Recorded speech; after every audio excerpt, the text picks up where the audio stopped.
देवी मो नेतृत्व को राज्य संगठन सभापति मनमोहन सामल राज्यर मुख्यमंत्री मोहन चरण माझी महोदय को जी मो उपर भरोसा एवं विश्वास रखी एत बड़ गुरु दायित्व देइछंती।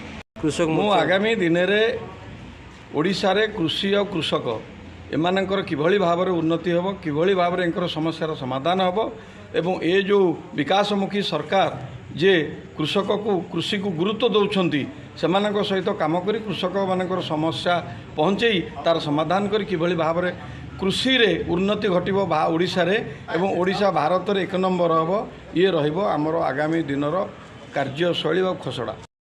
शुणु भाई बांकी हूँ कृषि भित्तिक अंचल एटी जदि चाषी और चाषर उन्नति न होउची बांकीर उन्नति केबे आशा करा जीवनी। तेणु मु सब बेले कहे बांकी हूँ परिवार भंडार। बांकी अंचल परिवा पनीपरिया गले कटक भुवनेश्वर रे बजार परिवा मिले। तेणु बांकी को एका सांगे ओडिशार उन्नति सहित जोड़ी कृषक मानकर सबु समस्यार समाधान करने मोर रहिबो 1 नंबर एजेंडा।